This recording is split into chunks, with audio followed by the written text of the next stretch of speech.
Good morning, good people, brothers, sisters, and beautifully defiant siblings in the movement. Welcome to the unapologetic voice of labor, equity, and action. This is CWA Our Power Radio Show, where we amplify the organizers, uplift the everyday workers, and honor the giants whose shoulders we stand on. Right here on KYOK 1140 AM and 106.5 FM in the heart of Houston, Texas.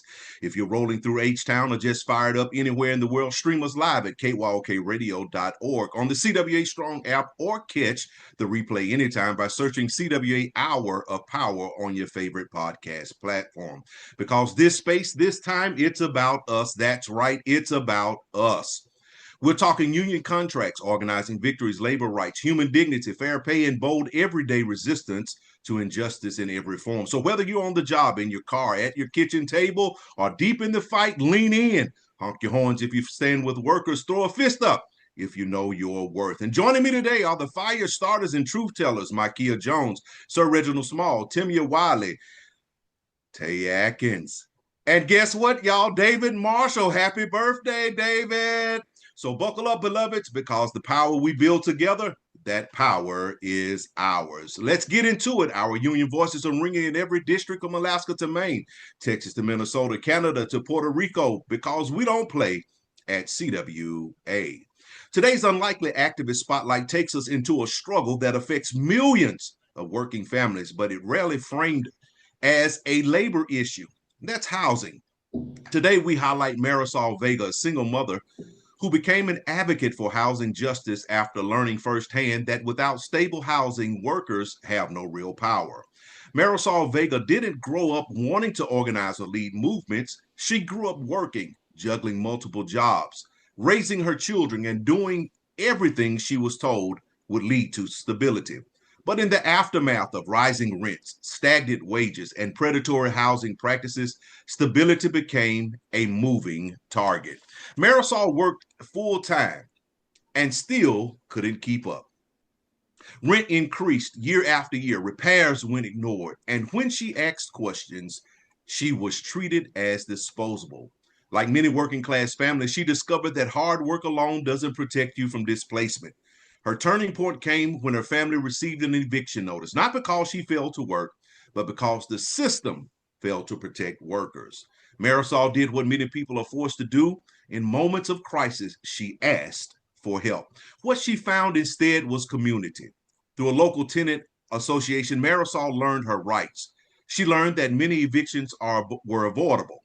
She learned that housing instability is not a personal failure, it is a policy choice.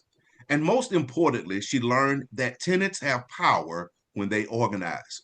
What makes Marisol an unlikely activist is that she never sought attention. She sought safety. But once she found her voice, she realized how many others were suffering in silence. She began helping neighbors understand their rights, organize tenant meetings, and push back against unfair practices. By 2025, Marisol had become a recognized voice in housing justice spaces, advocating for rent stabilization, safe living conditions, and protections against retaliatory evictions. She worked closely with labor groups, understanding that housing and labor are inseparable because a worker worried about losing their home cannot fully fight for their rights on the job. Marisol's activism sits at the intersection of labor rights, civil rights, and economic justice. Women immigrants and communities of color are disproportionately impacted by housing insecurity, making this not just a housing issue, but a human rights issue. She often says housing isn't charity, it's infrastructure, and that framing has helped shift conversations from blame to accountability. For the CWA Our Power radio audience, Marisol Vega story is a reminder that labor struggles don't end at the workplace door. They follow workers home. And when housing becomes unstable, everything else, health, education, employment, is at risk. Marisol doesn't call herself an activist. She calls herself a mother who refused to let her children be displaced in silence. And in standing up for her family, she helped countless others stand up too. That is Marisol Vega. Proof that when working people organize around the basics of life, they build power that reaches far beyond their front doors. And now we have the birthday boy up next, and that is Mr. David Marshall with the Marshall Minute. Good morning. All right. Good morning, CWA family, and thank you so much for the birthday wishes. And I'd like to welcome everyone to the Marshall Minute. With the start of the new year and with New Year's resolutions and the hopes to get healthy and eat right and work out, it's also important to also schedule your preventative care appointments. Physicals and preventative care are essential because they shift the focus of healthcare from reacting to sickness to proactively managing wellness. They serve as a baseline for your health, allowing you to catch changes before they become more serious. So, why is preventative care crucial? Early detection of silent killers. Many life-threatening conditions such as hypertension, type 2 diabetes, and certain cancers often show no symptoms in their early stages. Routine screenings like blood pressure checks and mammograms, they can identify these issues when they're most treatable. And by going to those appointments, you can get a personalized healthcare roadmap. During a physical, your doctor reviews your family history and lifestyle to tailor a plan specifically for you. This may include, customized advice on diet, exercise, and necessary vaccinations. But it is also a cost savings. Investing in prevention is significantly cheaper than treating advanced disease. Research indicates that every dollar spent on preventative services can save up to $5 in future medical costs by avoiding emergency room visits or major surgeries. Mental health support. Physicals aren't just for the body, they provide a confidential space to discuss stress, anxiety, depression, ensuring that your mental well-being is monitored alongside your physical health. And the next thing is you will develop a stronger doctor-patient bond. Regular visits will build trust. And when you have a dedicated primary care provider who knows your medical history, they can more easily spot subtle shifts in your health that might otherwise go unnoticed. So what are some of the preventative screenings? Well, blood pressure screenings, cholesterol, diabetes, age-appropriate cancer screenings, colonoscopies, pap smears, all of those are screenings that we can get in preventative care. What are some of the immunizations? Staying current on shots for the flu, pneumonia, shingles, and COVID vaccines. And wellness counseling, getting professional guidance on quitting smoking and managing weight and improving sleep habits. But also, don't forget those very crucial dental appointments. Regular dental appointments are also a critical part of preventative care because they do more than just clean your teeth. They serve as an early warning system for your entire body.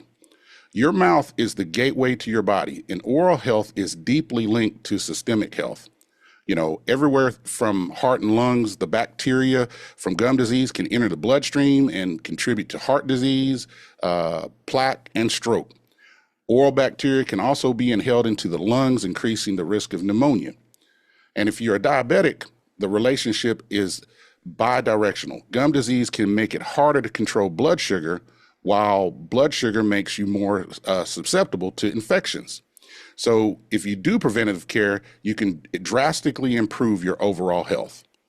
I like to think of this all as system maintenance. It's an easier and cheaper way to change the oil than to replace the whole engine.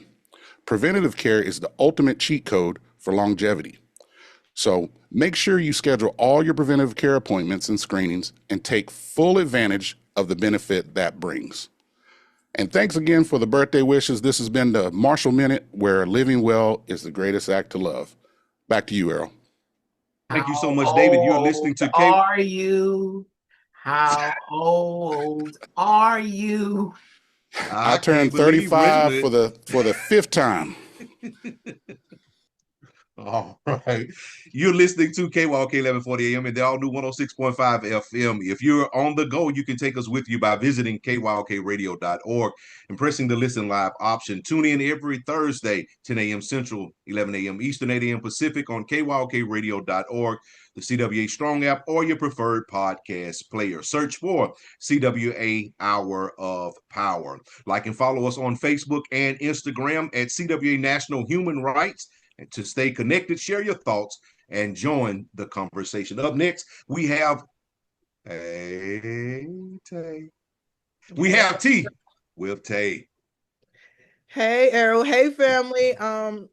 Good morning to the KYOK listeners, and definitely good morning to my union siblings out there.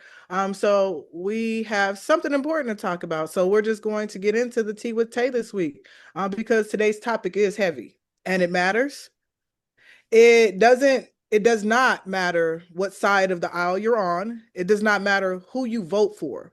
The killing of Alex Purdy in Minnesota is not political. I want y'all to hear me again. The killing of Alex Purdy in Minnesota is not political. It is a human rights violation. It is a civil rights violation. No matter how the Department of Justice frames it, this was murder. Alex Purdy was an ICU nurse, a caregiver, a U.S. citizen. And what we witnessed was someone exercising basic human rights and being killed for it. This feels like the last straw. The straw that broke the camel's back. So today we're not debating parties. We're talking about power, accountability, and human dignity. And I want to bring our full family in on this conversation here today. So, Errol, from a civil rights and labor perspective, what does this mean when the federal authorities override human dignity like this? Well, Tay, this is exactly what happens when you center a culture and call it normal. And let's be clear, this is not about policy or enforcement. It's about supremacy. And supremacy at its core is narcissism. It is the belief that one group's authority, worldview, and fear must dominate everyone else's, and that any challenge to that dominance is a threat. And so when you center a culture for centuries, you normalize its violence, you excuse its excesses, and then you criminalize everyone who exists outside of it. And so what happened to Alex is the logical outcome of this centering. A system that believes it's always right, will never believe it needs accountability. And that's the danger, because when power is unchecked, human rights become optional. And civil rights especially, and specifically, it to limit power. That's what I'm trying to say. Civil rights exist specifically to limit power. So when federal agents can kill a citizen in public and then immediately control the narrative, that tells us that the system is protecting itself and not the people. And this isn't a failure of policy, Tay. It's a failure of values. That's exactly what it is. It's a failure of values. And labor understands this deeply, because unchecked power always comes from workers, or comes for workers, communities, and truth next. We didn't say this. We said this. Let me stop. No, Errol, you were on the roll there. So what I actually want to do is, Reginald, I really want you to take this one. So because this feels familiar to a lot of us, talk about the historical patterns here and what happens when communities reach a breaking point. Hey, I will be glad to chime in here, but you know me, I'm gonna get off course just a teeny bit here, because I'm saddened, I'm angered, and I'm disappointed, if I may use all three of those, because we're living in a society that when we're talking about Alex Purdy, we're having to say and try to prove his worth by saying he was an ICU nurse, or he was this, he was that. We're having to prove that he was good, and because he was good, this shouldn't have taken place.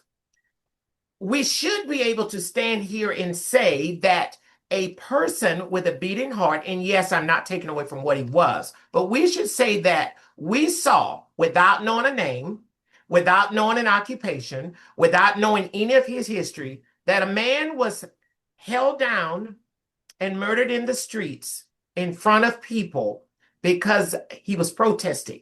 Whether or not he agitated or got on somebody's nerves and all of that, that's beyond the conversation. A man was murdered in the streets, and it's not the first time that we've seen a man murdered in the street.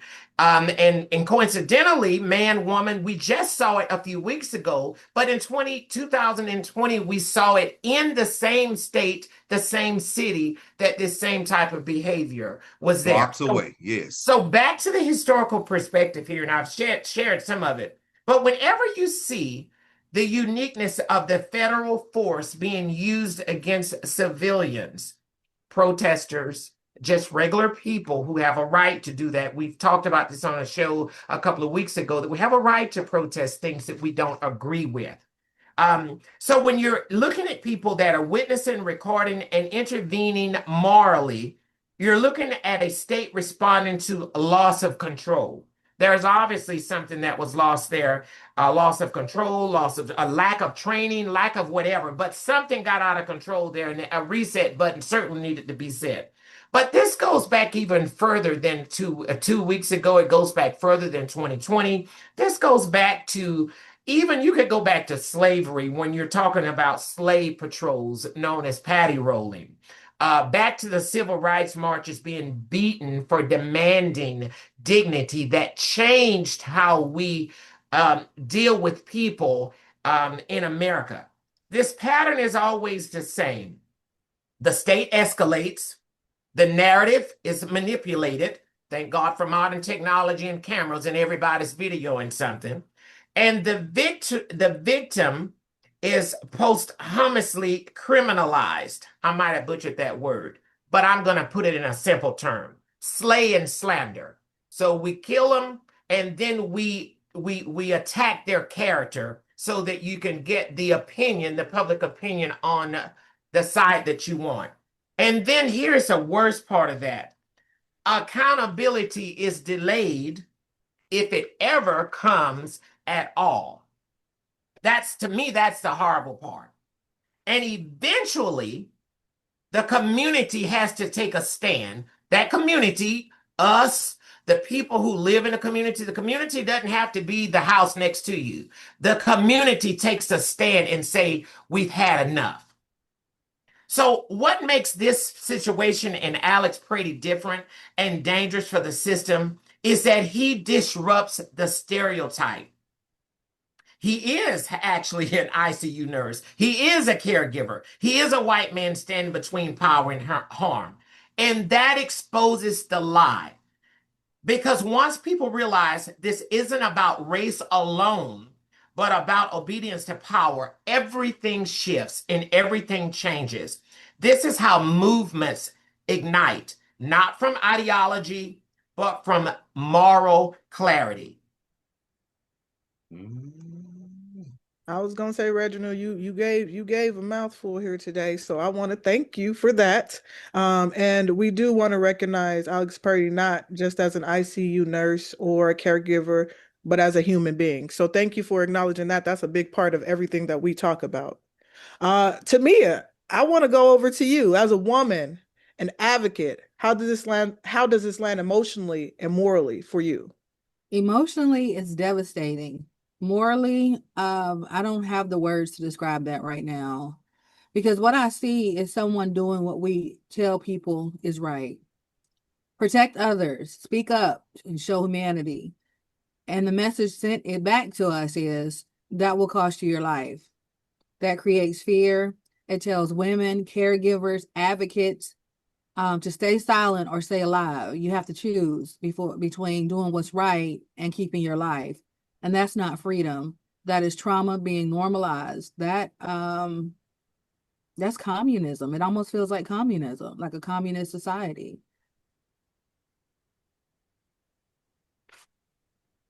Thank you, Timmia. And so, Micaiah, I want to hear from you. Bring us the people's voice. What are folks saying and how do they feel right now about what's going on? Well, Tay, people are exhausted. I'm exhausted, right? We're angry, and even more than that, I'm, and I think the people are tired of being gaslit. Like, there's no way that I can see a video in real time, right? Because this isn't like something that was recorded and manipulated. No, a lot of these things are done in real time, like they're live streamed. It's not like something happened and somebody took it back in a room and, did what they wanted to do. No, this is in real time. We're seeing this happen while it's happening. And, if the videos don't matter, and then so people are saying, like, if the videos don't matter, then what does matter, right? If we have real live, unedited, unaltered video evidence, and that doesn't matter, then what does? And if being a good person, a good civilian, a good member of society doesn't protect you, then what does? A lot of times we're, like Reginald said, we're told they criminalize whoever the victim is, right? And so, like at this time, if he was a good, upstanding citizen, did everything, he was law abiding, nothing, no marks on his record, if that doesn't protect you, then what does? And then again, I'll say this too, in this society that we live in, that has been normalized for so long, if you cannot exist safely in this world as a white man, what does that say to us on a communal level?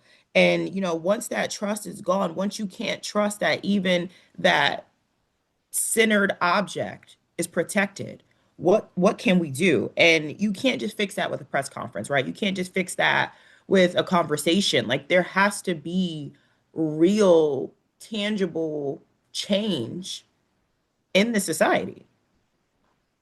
You are absolutely correct, Mikey. And thank you for speaking for the people because you're right. We are exhausted, tired of it. And more and more people are starting to become really nervous right now. So, David, let me ask you, where do we go from here? What is accountability look like? Well, I can tell you, just from my perspective, the America I love and know is unrecognizable today. This level of cruelty and inhumanity and these killings being done by this administration, we haven't seen this stuff in decades, but we have seen it before, and we now have to use the references from the past to figure out our way forward, because this is this generation's civil and human rights movement. And in history, remember those that stood up against this. That this is a manufactured crisis that is only getting worse as those in power are getting more emboldened, and they're willing to harm anyone that stands in their way. So to have accountability is most important. There needs to be independent investigations. State authority over federal misconduct. Clear limits on federal enforcement power. Consequences, real ones, not paid leave, not internal reviews, because if no one is held accountable, then this kind of behavior continues, and we just got to make sure that that the sacrifices that our ancestors went through for the rights and freedoms we have don't die on our watch, and this is a call to action. Thank you, David. So I want us all to just take a minute and actually reflect on the conversation we just had. This conversation isn't about hating law enforcement. It's about loving humanity enough to demand better. Alex Purdy should be alive today. And if we let this pass quietly, we are telling power it can keep doing this. And let's be transparent. This isn't just about Minnesota either, because Minnesota is fighting their battle. But what happens is they just move to another state and they do the same thing to people. It's just over and over and over again. One state stands up, so we'll move to another state and we'll do the same things. Will this state stand up or will they stay quiet? So stay engaged, stay vocal, Stay human, because human rights doesn't protect themselves. Human rights protect people. It protects all of us. So family, this has been Tea with Tay, and this tea was heavy, but it was necessary. We'll keep talking, we'll keep pushing, and we will not forget Alex Purdy. And can we take just a moment of silence really quick here, Errol, for Alex Purdy?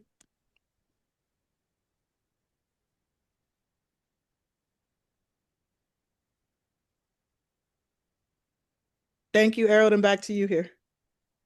You're listening to KYOK 1140 AM and the all-new 106.5 FM. If you're on the go, you can take us with you by visiting kyokradio.org and pressing the Listen Live option. Tune in live every Thursday at 10 a.m. Central, 11 a.m. Eastern, 8 a.m. Pacific on kyokradio.org, the CWA Strong app, or your preferred podcast player. Search for CWA Hour of Power. Like and follow us on Facebook and Instagram at CWA National Human Rights to stay connected. Share your thoughts and join the conversation. All right, we're going to go just a little bit deeper. And so, family, let's settle in right here. This conversation is one a lot of folks avoid because it forces us to be honest, not just about history, but about how we move right now. And so today we're talking about centering. Who gets centered, who gets pushed to the margins, and what happens to a country when one perspective becomes the default for everyone. And centering isn't just about attention, it's about whose reality is treated as normal, whose pain is questioned, whose success is expected, and whose struggle is blamed on themselves. So let's start simple. When we say centering, what does that actually mean? So, Errol, centering means deciding whose experiences, whose values, and worldviews shape the rules. It's not always loud. Most of the time, it's actually pretty invisible. The centered group doesn't notice it because the system is working for them. Exactly. And that's the trick. When you're centered, you don't call it centering. You call it normal. You call it professional. You call it professional. You call it the right way. Everything else gets labeled emotional, radical, or divisive. And, centering shows up in small everyday things like, whose history gets a whole chapter in the textbooks, right? Like who's on the cover of the textbook? Whose hairstyles are called professional or unprofessional? Whose neighborhoods get called bad areas? Like that's centering at work. Like it's often referred to as like the status quo. And it also determines whose problems are designed for. If healthcare is centered on like one body type, one race, one income level, everyone else experiences gaps or misdiagnosis or exclusion. And when you're not centered, you're constantly adjusting, code switching, which is exhausting, shrinking, explaining yourself. That exhaustion is a part of the cost. And so let's talk history for a minute, because America didn't accidentally center certain people, it was intentional. From the beginning, America centered white, male, property owning citizens.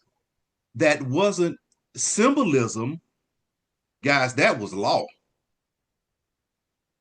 And when you're speaking of the Constitution, of course, it was not inclusive of women, Black people, Indigenous people, and it excluded the poor from full citizenship. So centering became baked into our institutions, institutions of education, labor, housing, and actually policing. And then when folks demand inclusion, the narrative is flipped. Suddenly, equality becomes special treatment. That's how centering protects itself. It frames fairness as a threat. And we're going to look at culture. And one thing I will say is that America is good at marketing. I mean, if there was ever a country that is good at marketing itself, it is this one. And when we look at it, like look at the TV and the movies, Hollywood centered that stereotypical Eurocentricness for decades. The music industry profited off of, Black creativity while sidelining Black, ownership. Like you could literally record a whole album and it go, I don't know if it was platinum back then, but go whatever, and it hits the mainstream airways and what they call it crossover records. You can have all of that, but your face couldn't be on your own album cover. You could not perform your own song in certain places. And so, even with indigenous culture, it was erased and then romanticized without respecting living communities. Like, okay, we won't respect you, but we're going to name all of our football teams after you. It's crazy. And even, with all of that, we have grief, and even grief is centered. Some tragedies are national mourning moments, others barely make the news. That tells you whose lives we value. And we just had a good example of that, where somebody, a social media person, was very outspoken and they passed away. How people were losing their jobs for commenting on that. And then you have others who pass away, and it's like they deserve it or they did something wrong, and they want to comb through the footage and make it their fault.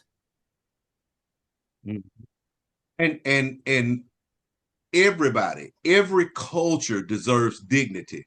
But when one race is centered above all others, harm follows behind. So let's name those harms. Well, one major harm is policy blindness. So if laws are designed around one's group experience, they can fail everyone else. That's how you get unequal sentencing, housing discrimination, and wage gaps. So another issue is false universality, the belief that one group's experience represents humanity as a whole. That erases differences instead of respecting those differences. And let's say this plainly, centering whiteness doesn't just harm people of color, it distorts white identity too.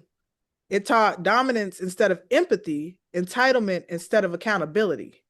And let's sit with that for a moment too, right? Because what we're saying here isn't to what we're talking about isn't to bash or condemn, right? We're just speaking that if we're going to live in a world, right, we live in a world that's not just full of one particular type of person, one particular race, one particular gender, one particular economic person. We're not. So what we need to address is the fact that we as people have allowed this one particular group to be centered across the board. I mean, the paleness and lightness isn't just a problem within the United States, right? It's a problem in several different cultures, in several different countries, in several different demographics. And so, when any race or any race is centered, stereotypes harden and the center group becomes individuals and everybody else becomes a group or minority or something that's not the norm. And the craziest part about it is the group that's centered isn't even the majority population on this planet that we all call home to begin with. And I'll I come down think a little bit if though. you don't mind me, if you don't mind me jumping in here, what everyone has to realize is that we are a melting pot. We But that's just are. this country, right? Well, what I'm saying is if we look at the world overall, Mm-hmm. like the world as a whole, that centered group is not the majority anywhere They except are here. not. That is so true. And people don't know that they are actually the minority globally. Right. Mm-hmm.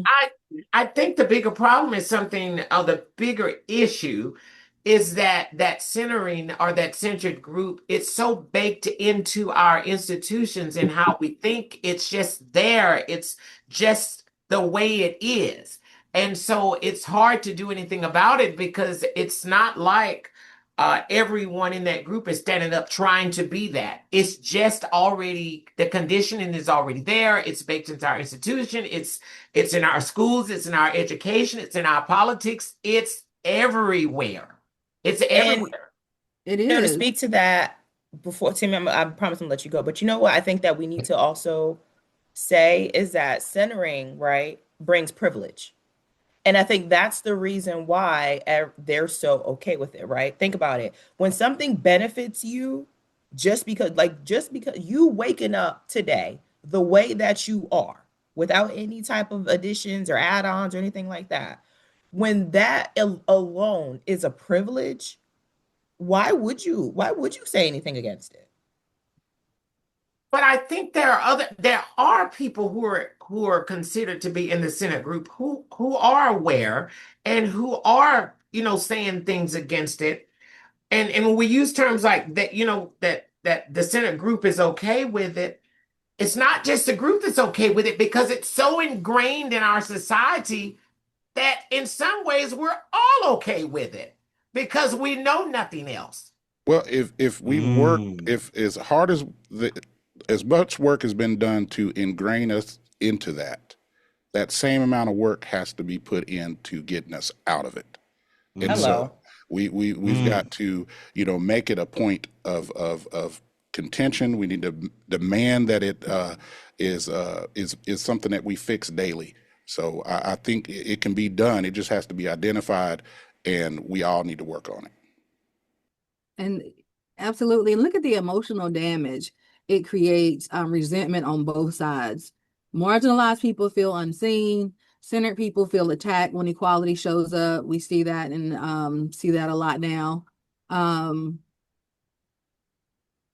it can be emotionally draining. And not only can it be emotionally draining, Timmia, but here's where people get uncomfortable. Is centering ever appropriate? Come on, David. All right. Hey, I think contextual centering does matter because, if you're addressing like maternal mortality and you center Black women because they're most impacted, that doesn't mean that you're excluding others. It's just precision. It's targeted. It's something that Mm. you're trying to get an accurate account of something. So the problem, again, I don't know whether I don't think the problem is centering. It's permanent centering. When one group is always the reference point, imbalance becomes normalized. And equity feels like loss to people who've only known advantage. That doesn't mean it's wrong. Right. And I feel like real inclusion is about replacing one, it's not about replacing one center with another. It's about building a circle instead of a hierarchy. Mm. And it's about listening without defensiveness, making room without fear, sharing power without panic. Okay, sharing power or panic. I feel like we need to elaborate on that because let me tell you something. Oh no, like in so many different circumstances and contexts and places, like people when they feel like their power is threatened, they like lash Mm. out, like they freak out. It's like crazy, like they go crazy. Even if a little power, like think about like all the things we've seen, like you can go down all the way to high school. Like if somebody feels like there's somebody else coming in and they might be better, they might try to become cheer captain. Like, people get nasty. Like people go crazy when they feel like their power is threatened. And we need to look at that as like human beings and what that's about. Mm-hmm. Come on, And Reggie. I totally agree with that. I really believe, I know we're having a centering conversation and it goes back to it, but I really believe this is really the whole thing that we're experiencing now is about power. Of course, centering goes back to who's holding the power. But Right. the most important thing is what are you doing with that power? And are you abusing that power? So I think the word power here is a whole big important piece of this conversation, It Timmy. is. It is. It could be a whole nother segment by itself, honestly. Yes. Let me jot that down as the producer today. Noted. So, so where do we go from here? And I believe here's the takeaway for it right here. Centering decides who gets believed, who gets protected, who gets remembered, And America doesn't need a new dominant center. It needs shared humanity. That starts with asking better questions. Who's missing from this conversation? Who benefits from things staying the same? And who pays the price? David, you're on mute. Hold up, I'm having technical. Can you take? I'm having a difficult. Okay, and so I believe that, the the center group, or overall, like what Reginald was saying, is, it designs systems with intentions. Like there's a reason, right, why the world works the way that it does, because they built it that way, they taught it that way, you know, it's intentional. And so when the system is designed with intention, it's defaulted to exclusion. Mm. And let's just say if equality feels like oppression, it's time to check where you've been standing. Right, because culture isn't a competition. Like there's literally room for everyone. Like there's There room for is. everybody There here. is room for Mm-hmm. everybody, and dignity shouldn't be something you have to fight for. I don't know Amen. about y'all, but Mm. I'm not fighting for it. Not at all. I'm owning it. Hello. Mm. Mm. All right. Somebody's saying wrap this up. So let's go ahead and wrap this up and move into the next one, because I think he wants to hurry up and get to the next segment where he can talk a little bit more. So this is CWA Our Power Radio, and power, real power, comes from truth, accountability, and the courage to decenter ourselves when justice demands it. We'll keep having the conversation others are scared to have. You're listening to KYOK 1140 AM and the all-new 106.5 FM. If you're on the go, you can take us with you by visiting kyokradio.org and pressing the listen live option. Tune in live every Thursday at 10 a.m. Central, 11 a.m. Eastern, 8 a.m. Pacific on kyokradio.org, the CWA Strong app, or your preferred podcast player. Search for CWA Hour of Power. Like and follow us on Facebook and Instagram at CWA National Human Rights to stay connected. All right, y'all. We're going to step into this just for a few moments. We're not going to ask Linda J to play any theme music, no big step up. We're just going to go straight into the truth. There's a line that's been sitting with me real heavy. And I heard this the other day, and it said, people cannot accept what their lying eyes are telling them. Hmm. And when I first heard this, I thought, that doesn't make any sense to me. Eyes, how do they lie? Our eyes are lying now. But the more I sat with this saying, the more it explained everything, because we're watching things happen in real time on our jobs, in our contracts, in our communities, and we're still being told that's not what you're seeing. And folks are believing it. Because believing your own eyes comes with consequences. Let's just say that out loud. If you admit what you're seeing is real, then you got to admit somebody's lying to you. And most folks don't want to deal with that. So that's true, Tay. Because once you actually acknowledge the truth, you inherit that responsibility. And responsibility makes people uncomfortable, especially when the system benefits them. It's a benefit to those that actually stay quiet, or it appears to be that. Mm. So let's unpack this quote. So when we say lying eyes, I don't hear that as the eyes actually lying. I hear it as people being trained to distrust their own experiences. Exactly. Your eyes ain't lying to you. Your paycheck ain't lying to you. Your back hurting ain't lying to you. The safety hazard you reported 3 times, that wasn't hallucination. But management will look you dead in the face and say, everything's fine. And if they say it long enough, folks start thinking, maybe I'm wrong. Maybe everything is fine. Y'all, that's gaslighting, plain and simple. And you know what? I've lived that, because I find myself asking people and myself all the time, like, am I crazy? Like, am I tripping? Are we, like, is you cool? Are we okay? You know what I mean? And it's like, I remember saying like something like, something wasn't right. Staffing, workload, burnout, and being told that's just the job. And it's like, after a while, you start questioning yourself instead of the problem. Like, is it me?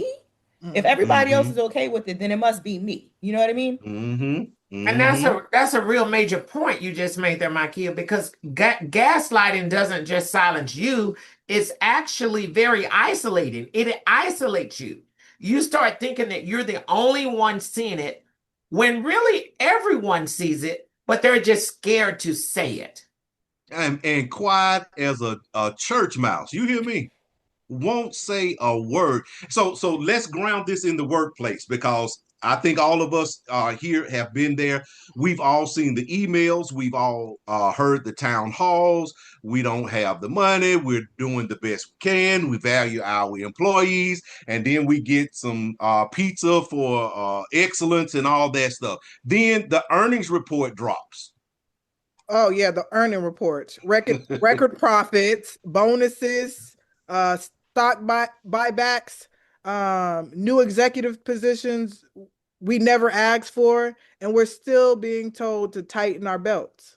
So when workers say something ain't adding up, they're not being negative, they're being observant. And real quick, when I tell y'all right now, those new executive positions that we never asked for, that we don't know what they do, who they're executive over, who they're the those positions stress me out real bad, because I'm like, you an executive over what imaginary department with what imaginary staff with a Yeah. very real paycheck. Like everything else is Mhm. A really imaginary. real paycheck. Okay, Yeah. but those zeros and those 6, 7, 8, 9, 10 figures are real.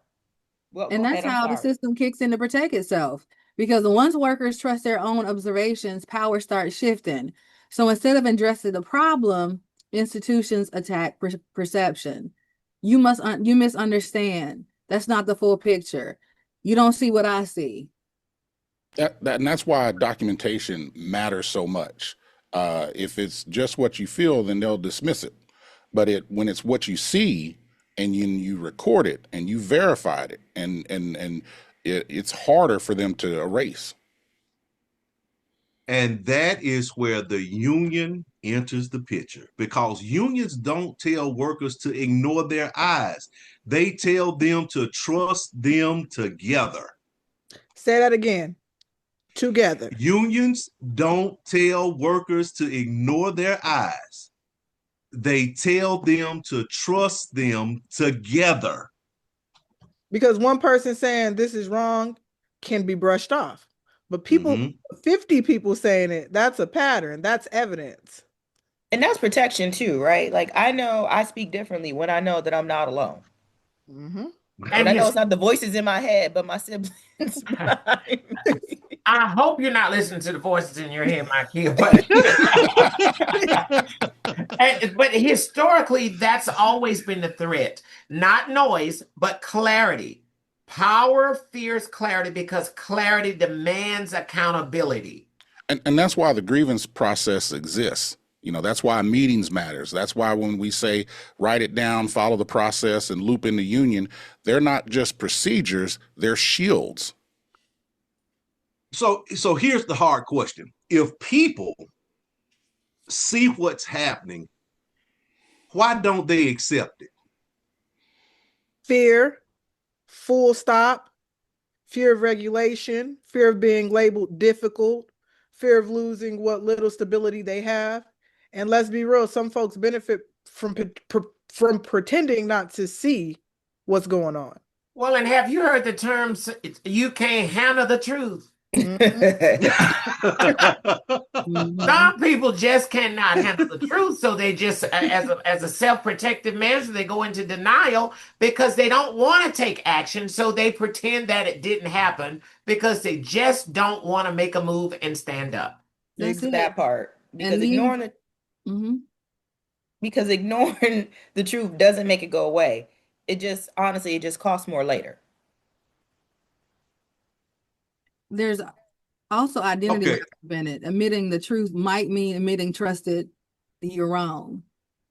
And people don't All want to right see then. that. Nobody wants to be wrong. No, I'm sorry. It's one of those things where it goes back to centering to me. Mm-hmm. People want to see what their privilege allows them to see. They don't see beyond their privilege. And we have to, instead of instead of doing it that way, you need to use your privilege to help somebody else. All right, David. Let's Well, talk solutions. I can tell you, name what you see. Don't minimize it. Don't soften it. Second, document everything. Write down dates, times, emails, conversations, and even if they talk to you and it's a personal conversation, follow it up with an email or a text saying, "Hey, per our conversation, you said ABC," so that you have some type of documentation of what was said. And then third, talk to each other. Isolation is the goal of bad systems. Connection breaks that. Fourth, use a union. That is not escalating. That's participating in the solution. And sometimes, Tay, let me jump in here with to go with what David is saying here. Sometimes, let's be real, everybody doesn't have the strength to stand up. And that's where we actually come in, to David's point, as a union. Take this information, take your documentation, pay notice, and actually give this information to someone who will stand on your behalf. That's where union power, collective power comes in. You got the solidarity. Solidarity. You got the information, you know the facts, but you just didn't have the strength, or perhaps was not in the position to stand up. Pass that note on to someone else that can stand for you. Because we're stronger together, right, Reginald? That's correct. That is right. So, David, I tell people all the time, make sure you get your union involved. We are the voices. If you are scared, we will be the voice. We are not afraid. That's why it's better in a union, y'all. And stop apologizing for noticing things. And you're not complaining. You're paying attention. And you can educate newer workers. Gaslighting works best on folks that don't know their rights yet. So, make sure you greet those new folks. And check on each other emotionally and mentally. Like, seeing the truth can be painful, right? Like, we got to make space for that too. So maybe the line isn't saying our eyes lie. Maybe it's saying power wants us to believe they do. Because once you trust your own vision, you stop asking for permission to speak. And once people speak together, change becomes inevitable. And truth plus action equals power. And power feels really different when it's shared. So if your eyes are telling you something wrong, listen, then talk, then move. And that's our power right there. That's it right there. All right, we're going to keep this going because we got to get to our part 2 of generations, grief, and the work we carry, part 2. So we're picking up where we left off last week. If you were with us, we made it through the first 2 segments talking about how generations handle stress, grief, and disappointment differently, especially inside the work. And we didn't finish because the truth is this conversation doesn't wrap up neatly. We got into how grief shows up in activism, how disappointment accumulates, and how folks carry that weight differently depending on when and how they came into the struggle. So today we're going to continue that conversation and what it actually looks like on the ground in unions, in grassroots spaces, and what we have to do if we want this work to be sustainable. And I'm going to toss it back to my Kia to lead us forward. All right. So last week we named the problem, right? We identified it. And so today I want us to sit in the reality of it because, grief isn't theoretical. It shows up in meetings and campaigns, and then who stays and then who quietly disappears. And I want to start there. Like, in grassroots organizing, especially older grassroots work, people didn't leave because they were done. They left because they were depleted, right? But nobody named it as burnout. You were just expected to endure. And now we see people stepping back earlier, and sometimes that gets judged like they couldn't handle it. But maybe they recognize the cost sooner. And you know what? That's real. Back then, you didn't talk about mental strain. you just adjusted your life around the work, family, health, emotions, and everything came second. And the movement paid for that long term because we lost Mm-hmm. elders way too early. We lost institutional knowledge because people burned out instead of being rotated out. We also don't talk enough about disappointment fatigue. Losing the same fight over and over is different than a single loss. Mm. You're right. And, you know, disappointment fatigue is dangerous because it starts to look like apathy, but it's not. It's grief that hasn't been processed. And exactly, but I want to reference something back. Errol uses the term back then as if we're talking about something back on the wagon train. I need you all to be careful with that. But especially when we're dealing in grassroots spaces where winds are slow. You knock doors, you organize communities, you build coalitions, and systems still move at a very slow pace that wears on people differently depending on their expectations. Right. And so now let's talk about like the tension of it all, right? Like the feeling of it. A lot of people, I say this all the time, like just because somebody apologized or just because time has passed or just because something is labeled as over, people like to pretend like the feelings and the emotion behind that doesn't still exist, right? When somebody does something to you and they apologize and you forgive them, that does not mean that you still feel great about the situation, right? And so there's a lot of tension that we're holding and it exists. So if I may be direct and transparent in saying this, um, some people of the older generation sometimes feel like younger organizers don't respect the sacrifices that came before. And then on the toss side of that, younger folks feel like elders dismiss their pain because it doesn't look the same. That's a very Mm. important conversation, the intersectionality of the two generations. And actually, Reginald, both sides are partially right and partially missing each other. That's right. Younger organizers aren't rejecting the work, they're rejecting the idea that suffering is the proof of commitment. And I can tell you, I'm 100% guilty of this. The older generations organizers aren't heartless. We're just operating from a survival mode that worked then, but it Mm. may not work now. Mm. And if we don't address that gap, the movement fractures internally. You sure right. And could it be that two things absolutely could be true at the same time, and that we take a little from here and a little from there and put it together and make absolutely a stronger movement? And That's that's that's what one of my my Kia favorite tries to sayings. do with you.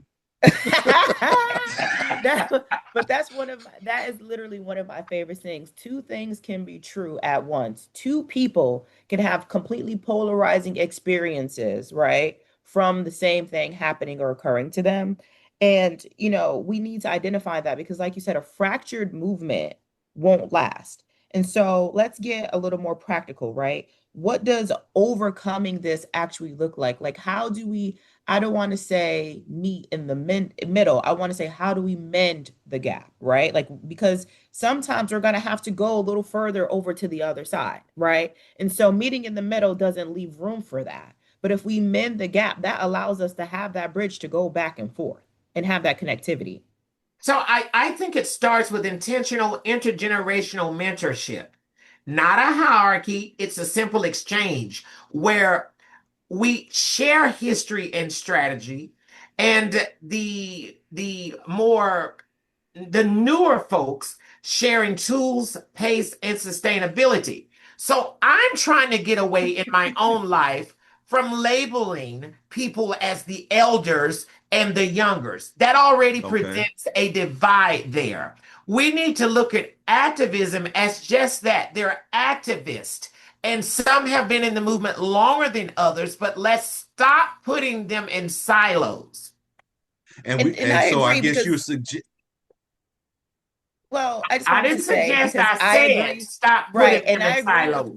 I agree with Reginald because when you think about it, right, if you were to present someone like myself or Tay, right, on the stage, and someone that looked a little bit more seasoned, they was in a slow cooker a few more hours longer than us, right?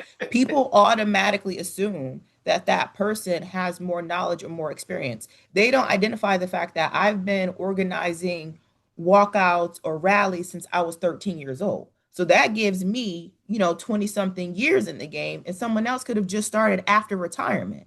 And so people, like Reginald said, now there's misnomers behind that, and then there's judgment and there's biases that comes along with this thing. So I do think that it's important to stop that divisive language, and we're running out of time, so wrap us on up. We're gonna have to continue this on part 3 next week. Go ahead, Errol. All right, as we come down to the final minutes of the show, from all of us here at the Communication Workers of America, the CWA Our Power Radio Show, we're glad that you tuned in today. An hour is not long enough to be with you, and a week is too long to be away from you. You have been tuned into the CWA Human Rights Our Power Radio Show broadcast. I hope something you heard today has inspired you to take action toward creating positive change in the world. Every person has the power to make a difference, no matter how small. And by working together, we can create a world where human rights are respected and valued. So I encourage each of you in the listening audience to reflect on your role in promoting human rights to effect change in your communities and beyond. Know that you are not alone in your quest for a more just and equitable world. When faced with injustice, it can be easy to lose hope and give up. But remember, justice may be slow like the truth, but when it finally comes, it will stand. Until next Thursday, 10 a.m. Central, right here on KYOK 1140 a.m. and the all-new 106.5 FM, KYOKradio.org. See you next week.